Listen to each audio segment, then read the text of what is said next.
Chapter 2. How much is enough? How much is enough? Earl Nightingale said, "Most people think they want more money than they really do, and they settle for a lot less than they could get." For you to get this prosperity concept into high gear, you must be specific. Exactly how much money do you want? Remember, you are working with your subconscious mind, and the subconscious does not think. It merely accepts images and then moves them into form. So for you to say, "I want lots of money," isn't good enough, because no one, least of all the subconscious mind, knows how much lots is. I strongly recommend that you get very serious about this chapter, because the idea it contains could literally change your life. But understand that thinking by itself is not enough. You must move into action. There are certain things you must do, and the first one is to decide how much money you want. For you to answer this question, it would probably be a good idea for you to decide what you want the money for. But to simply say, "I want the money to live on," is not good enough, because first of all, you should realize our society is structured in such a way that the government will keep you. In fact, in most places, they will even mail a check to you. You can sit at home and still receive a living wage.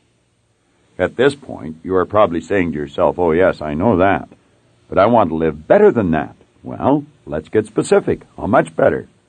Bearing in mind that this kind of an exercise is going to require some serious planning on your part, get out a sheet of paper and draw up a list of all the things or activities that you plan to spend money on over the course of the next year. To assist you in getting started with your list, I have outlined several sample categories below: food, rent, mortgage, clothes, automobiles, utilities, education, vacations, recreation, insurance, and savings. Understandably, these are just a few of the many possibilities, so keep working on your own list until it is complete. And remember, you do not fill in the amounts you are now spending. Rather, you take each item on the list, visualize how you want to live, and then fill in the amount of money it will cost you to do so. For example, you might only go out to a nice restaurant to dine on very special occasions, but you might visualize yourself spending a very enjoyable evening out for dinner once a week, where the service is excellent, the food is even better, and the environment is fit for royalty. How much would that cost? That is the figure you're looking for. You could be driving a car that is getting tired and is showing signs of rust, but you might visualize yourself driving a brand new car of your choice that you trade every year or two. How much would that cost? Remember, you do not have a contract to live forever, nor is this a practice run. This is your life, and you should be enjoying it to the fullest extent humanly possible. Therefore, you should have the amount of money you need to provide the things you want, to live the way you choose to live. Let me caution you. It would not be unusual for your mind to be playing tricks on you at this point, and you could be thinking, "This is really crazy. I'm never going to have the money to live the way this book suggests." I want to remind you, however, that there are many people who do have enough money to live the way this book suggests, and they weren't born with it, and no one left it to them. They were born rich in the sense of having the God-given potential to succeed. Everyone is. But like most people, they were at one time short of money. Understand that you too can succeed, and you will, if you will only do as this book suggests. As I am writing this, I feel compelled to digress for a few lines, to remind you that you have great resources of talent and ability locked up within you, just waiting to be expressed. In this vein, I can vividly recall listening to a tape a number of years ago that Earl Nightingale made on attitude.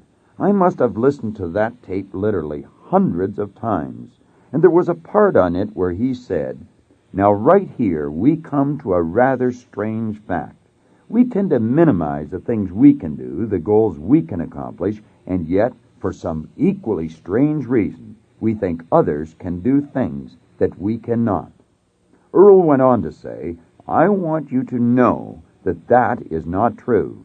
You do have deep reservoirs of talent and ability within you, and you can have the things you want. I wouldn't even want to speculate on how many times I heard that section without really understanding what he meant.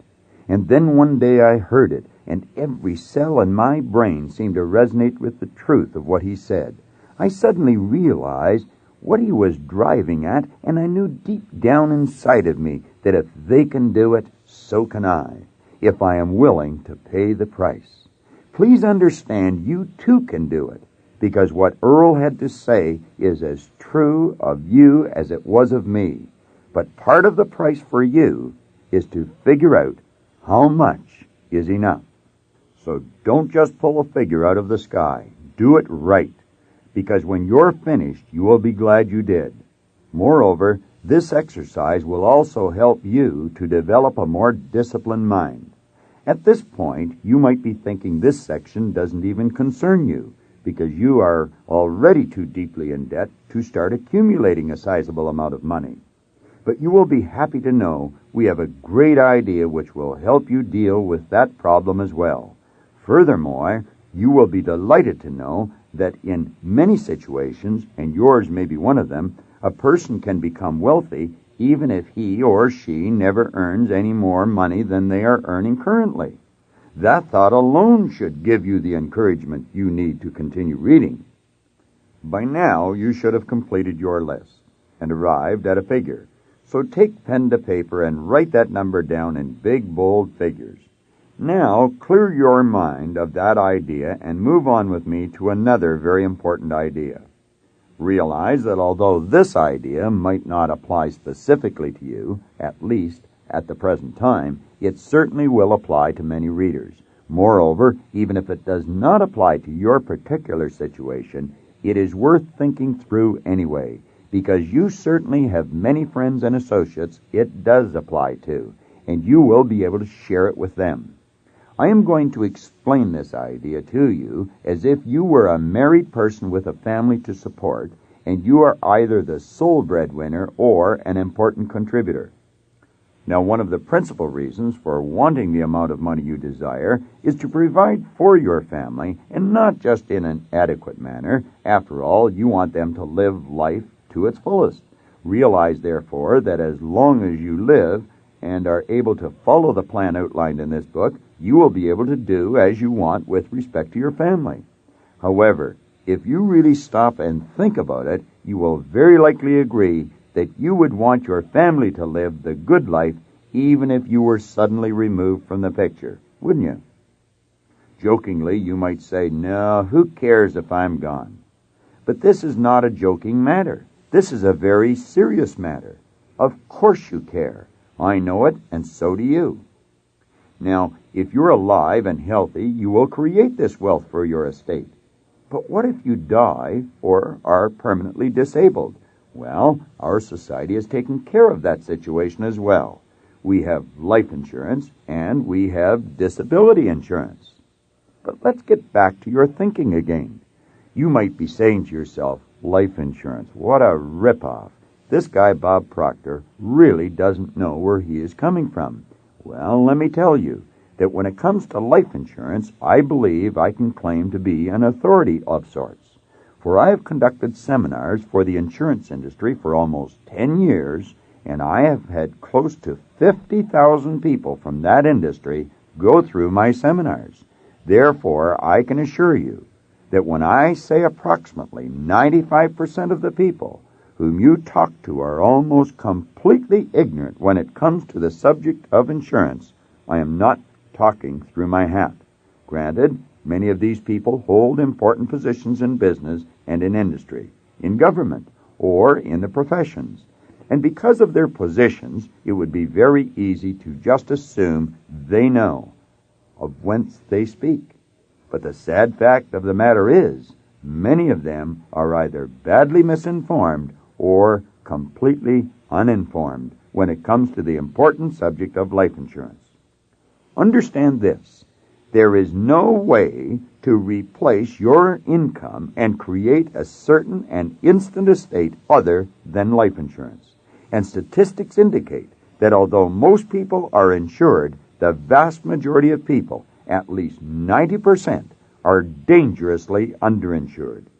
That is to say, when they die, most people leave behind only enough money to pay for their funeral and possibly enough money to cover their family's living expenses for 1 year. The unfortunate part is that for a relatively small sum of money, these people could have had their financial affairs set up in such a way that if something did happen to them, their financial goals would automatically have been reached by their families. Since this book is designed to help you reach a substantial financial goal, I felt duty-bound to include the information on life insurance.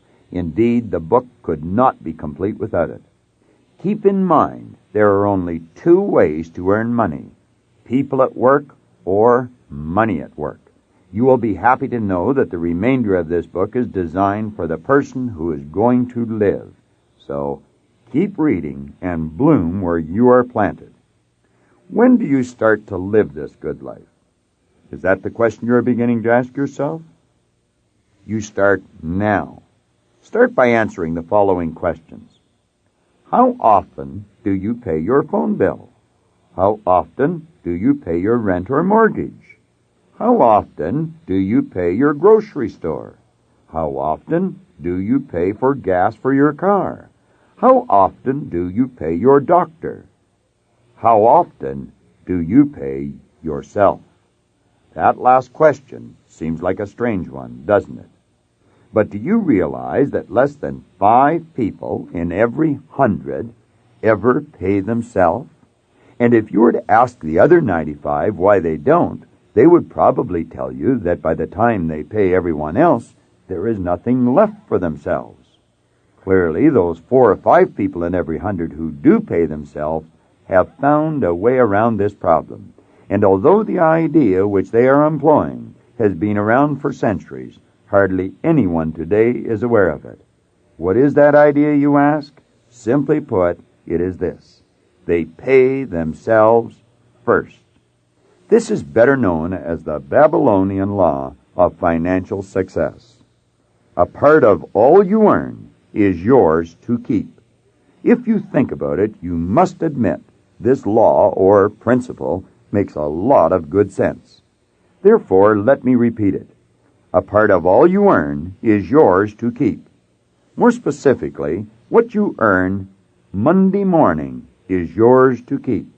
So it would go directly into a special account that you do not have easy access to. Your financial independence account.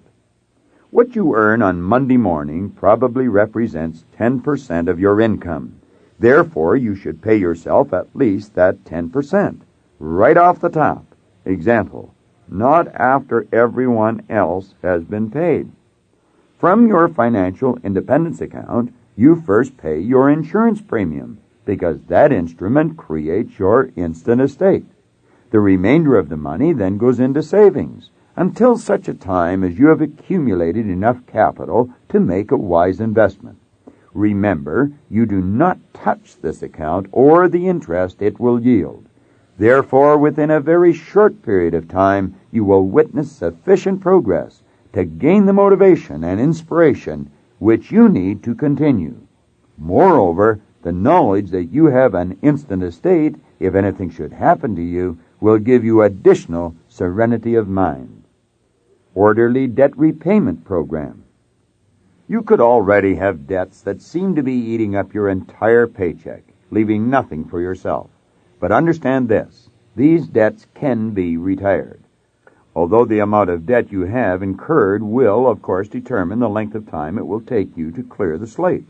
And for the purposes of the following discussion, you must consider your mortgage or house payment, probably one of your largest monthly payments, as an investment, not a debt. Debt clearance account. Whatever money you earn Monday afternoon and Tuesday morning should go directly into your debt clearance account. This represents 20% of your income. You should also sit down and draft a letter, which you will send to all of your creditors advising them of your plan. However, Before you mail the letter, you should first draw up a list of your creditors to determine what proportion of this 20% each of them would receive. It could conceivably be more money than they are presently receiving, or it could be less. But whichever way it works out, that will be the sum of money they will each receive. Nevertheless, whatever sum they do receive, they will receive it regularly on the stipulated dates. The following is a sample letter you could use as a guide in drafting your own letter. Dear whomever, as you know, I am in debt to you for X number of dollars, and I intend to pay you in full plus interest. In order to achieve this goal, I have been devising a plan during the past few days to put myself in a stable financial position. To this end, I have opened a debt clearance account, and 20% of my income is going directly into that account. That will enable me to have sufficient resources to live on without worry or stress, and it will prevent me from falling further into debt. Each week or month, you will receive a check for X number of dollars from my DCA until my account with you is clear. I am aware that this is not the figure I had previously agreed to pay you, but I am sure you will be understanding and appreciate what I am doing. If you have any questions, please feel free to contact me. I am quite excited about my new plans, and if you would like to have me review them with you so that you might help others who are in your debt, I would be pleased to do so. Thank you in advance for your kind cooperation. Have a wonderful day. Sincerely, John Doe. Understand that your letter to your creditor is a statement of fact and not a request. It is you who are in charge of your finances, not your creditors. Be sure to have your letters neatly typed and enclose your first new payment with your covering letter. Realize there is an outside chance that some unreasonable person will not want to cooperate with you. They might even go so far as to phone you and attempt to intimidate you with threats of taking you to court, etc. But please hold your ground, because there is no court in the country that would not congratulate you when you explain your entire plan for financial independence. Moreover, you will find that 95% of the people whom you write to will be most cooperative. Now give yourself a good pat on the back, because as of this moment, you are well on your way to starting a completely new way of life. Let's briefly review what you have accomplished thus far. 1. You have an instant estate if anything should happen to you. 2. You have a savings account. 3. You are paying yourself. 4. You have an orderly debt repayment program. 5. You have 70% of your income to live on, to run the house, and for entertainment. 6. Your mind is clear to carry on with the big ideas coming your way in the remainder of this book. From this moment on, never think debt again. Remember that has all been taken care of. So just focus on your savings account and watch it grow. Repeat, I am wealthy. Money is good. I use money and I love people. Metaphorically speaking, getting your present finances in order is very similar to having your automobile tuned up for a journey which you are about to take. Realize, therefore, that as of this moment, you are tuned up for your journey. And although you might only be earning XX number of dollars per year presently, you must see yourself on the screen of your mind already earning the new annual income which you have calculated you need to buy the things you want in order to live the way you choose to live. If you are seriously interested in becoming financially independent and you have not yet acted on the preceding ideas, I would strongly recommend you do so now, or to continue on to the next chapter without having done so would be comparable to leaving on your journey with your car firing on only half its cylinders. You can be almost certain that your automobile will break down, preventing you from reaching your desired destination. But by making certain that everything is properly tuned up, you can relax and adopt a calm, serene attitude, knowing that you will get to your destination, and you will certainly be able to enjoy the scenery along the way. If you find that the task of getting your financial world in good order for this exciting journey is something which you are not able to do alone, I would strongly suggest you seek out professional assistance. This is something that almost all wealthy people do. That is to say, wealthy individuals follow the advice of financial experts. It is similar in principle to the idea that if a person's body were sick, he or she would likely seek out a skilled physician for advice. Moreover, you should also keep in mind that even healthy people, if they are wise, periodically go to a doctor for checkup. In other words, you do not always need to get sick in order to get better. It has already been brought to your attention that very few people ever develop real expertise in the area of serious financial planning. Therefore, you should seek out a competent financial counselor. In much the same manner as you would seek out assistance in matters of a legal nature, there are companies that provide this type of financial service in every city. In some places, they are not too easy to find, but they are there if you will only look for them. I had the pleasure of being instrumental in the startup of such a company in the city of Toronto, Canada, in 1979. The name of the company is the McCrary Group. Today, the company has almost 5,000 happy clients who are well on their way to financial independence. The McCrary Group makes all its clients very aware of an interesting financial fact, which I would like to share with you at this time. This fact is, people fall into three distinct categories with respect to finances. 1, deficit position, in debt. 2, break-even position, just getting by, but debt-free. 3, surplus position. It would be very easy to trick oneself into believing that if one were in category 1 or 2, all one must do is earn more money, and then one would automatically graduate into the third category. But of course, that is not necessarily true. For if a person is in a deficit financial position, it means they are in the habit of spending more money than they earn. Similarly, if they are in a break-even position, they are in the habit of spending everything they earn. Since we are all creatures of habit, it follows that earning more money would not necessarily change our overall financial position. It is therefore vitally important that when you decide how much is enough, you also design a new financial plan, or have one designed for you, which will force you to discipline yourself at least for a month or two, until you form the new habit of living by the new plan. The next chapter, The Image Maker, will help you to understand how and why you must begin to see yourself already earning that new figure. But for the time being, just bear in mind that as your income increases, the 10% you are saving increases, and the 20% that is going into your DCA increases, which means that you will be able to retire your debts faster.